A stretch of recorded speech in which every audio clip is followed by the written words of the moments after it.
Hey everyone, hopefully you're having a good day. My name's Andy, my channel's Finding Value. If you're looking for undervalued investment opportunities, I'm going to be showing some here. Again, this is not advice, it's just financial education. You guys can take whatever you want from it.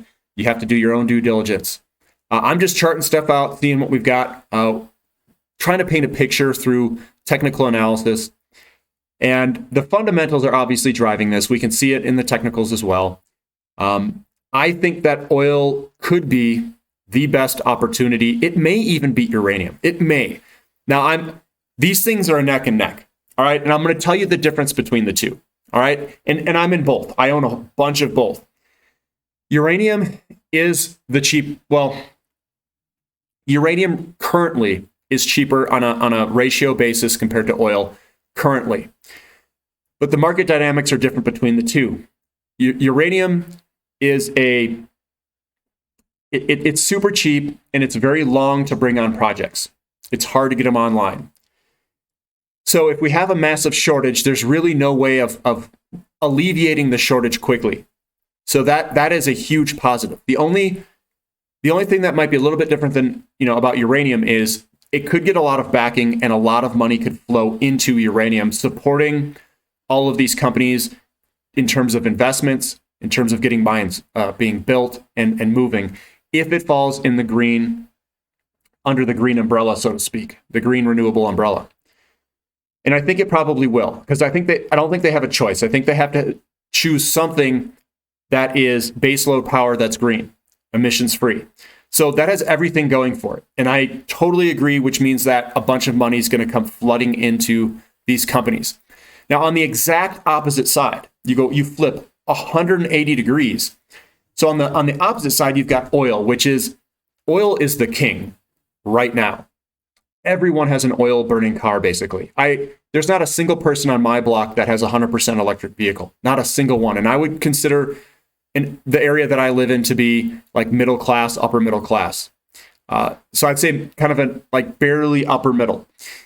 And I don't see any of these people buying electric vehicles anytime soon. We're kind of the group that we don't want to spend money, but we have some money and we don't want to really put it on a vehicle. So we're all buying gasoline powered cars. Most of us don't drive new vehicles, and we usually purchase kind of the cheaper brands like Toyota, Honda, stuff like that. You don't see a lot of, high end stuff like Lamborghinis, Ferraris. Nobody's driving that around here. Audis, like brand new Audi R8s or anything like that. So I'm kind of in the middle ground here, and I just don't see us adopting it very quickly, which means that there's going to be a demand for oil for a very long time. That's just the majority of people in the United States, in my opinion. And when you look at oil, they're literally saying, do not invest in oil. And investments in oil have come down quite a bit. You're seeing that they're not drilling as much for oil. You're going to see reserves deplete for some of these companies that aren't going after oil and investing in it. If you haven't gone off oil and these people aren't investing in oil, you could see a dramatic decline in oil production very soon. And everyone's still using it. So you've got this opposite kind of take on it where this is dirty, it's really bad, but it's like, well, what other alternative do we have? Everyone owns internal combustion engine cars. I'm not going to sell anything for another probably 10 years at least. Or mine will deteriorate where I scrap something, but I'm not going to change for another 10 or 20 years probably. I just don't spend that much money. So if you look at all this, it's like we still burn a ton of oil. We're setting ourselves up for the largest shortage we've ever seen in oil. And it could happen quicker than what most people think. I mean, you could see multiple hundreds of dollars a barrel because we just don't have it. I mean, when we get on that decline side, it's going to decline pretty quick. And it's a percent. It's 6% per year that you have to replace every single year. You don't replace it, it declines. And 6% of 100 million barrels is 6 million barrels. And then the next year it's going to be 6 million barrels. And the next year it's going to be 5 million barrels if it's a 6% decline rate. We're not offsetting that. We're not putting the money in there to offset the decline of oil. The Middle East doesn't have that much capacity. It's not even close to that. So I don't know. And you can see some people, they're investing in Russia, into oil. And I think these small oil companies that are still, their mindset is still producing oil, not the big guys that are all, their boards are getting ripped up. They're getting putting, renewable people on their boards. I don't know what the heck they're doing. But I'm going to go after these smaller oil companies. Great value. They've got their head on straight. They're going to be producing oil. They're trying to grow their production.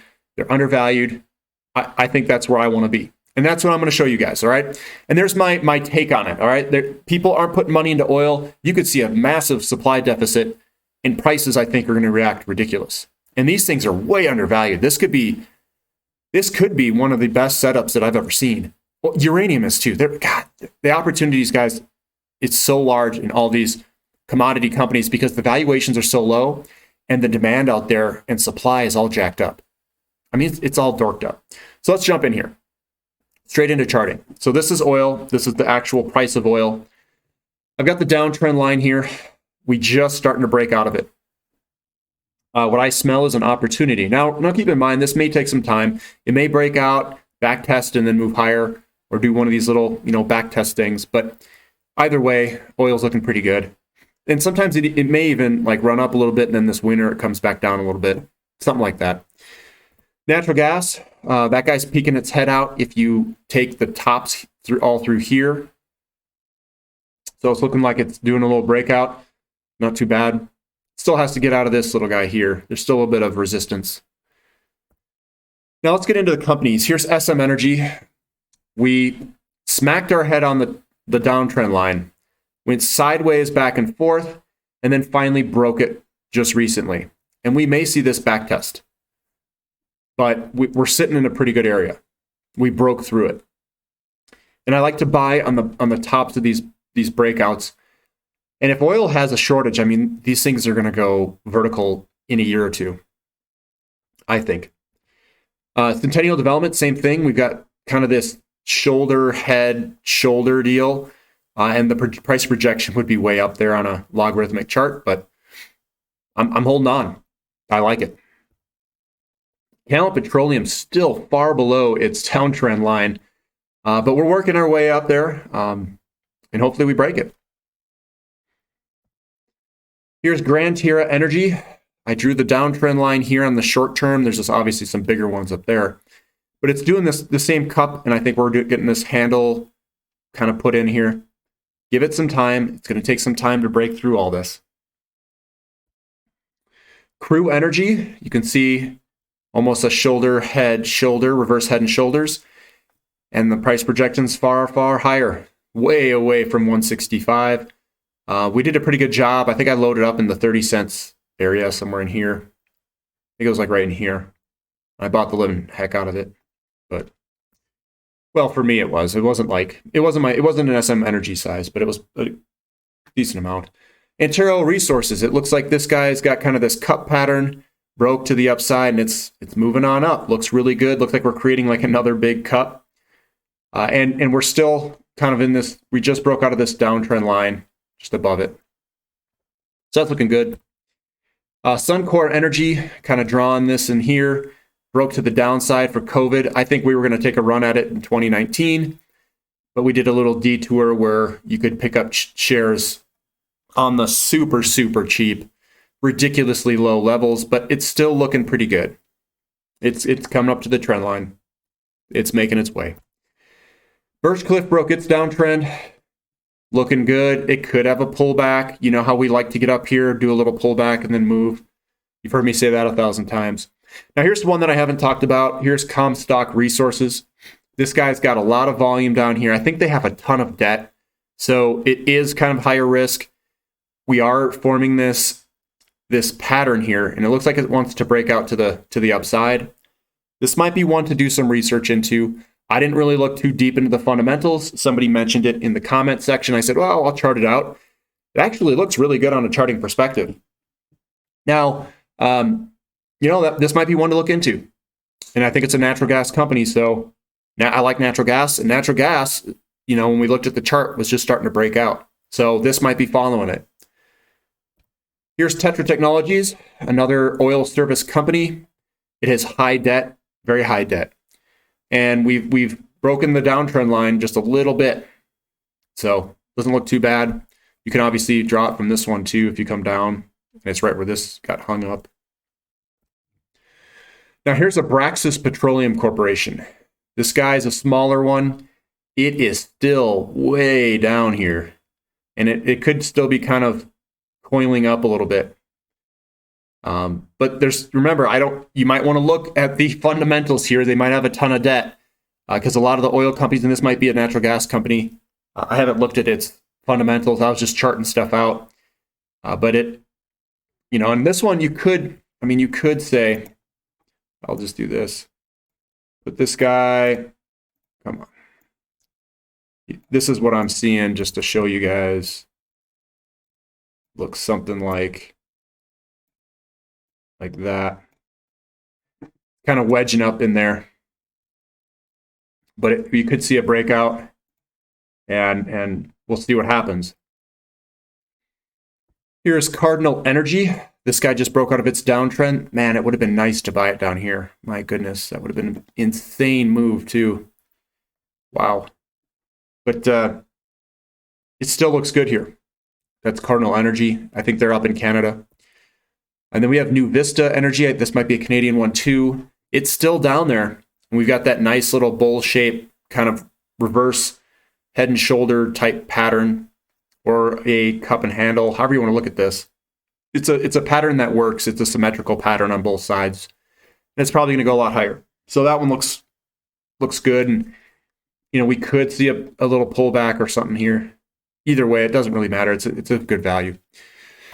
So that's the oil sector, natural gas. There's some new ones that you guys, if you want to look into. I have not done the fundamental analysis. I just did the first step of charting these out, finding a couple new ones, looking at some ones that look a little different, that had some good patterns on them, and just sharing them with you guys. Do the fundamental analysis. Make sure they don't have a copious amount of debt where they could go bankrupt. But the market's improving. I doubt they were going to go bankrupt. I'm sure they're going to find some money somewhere. And honestly, I don't think the money's piled in to oil yet. And keep in mind that there's a bunch of people that just chase price. That's all they do. They don't care about anything else. They don't care about fundamentals. They don't care about anything. They just chase price.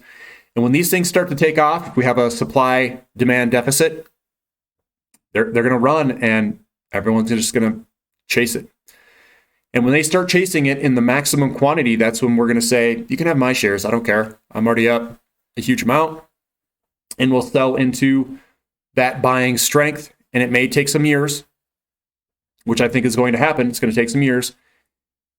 And I think we'll do pretty well since oil is very cheap right now and no one's looking at it. If you guys like this content, give me a thumbs up. Leave any comments or questions in the comment section. And thank you for listening. This is Finding Value.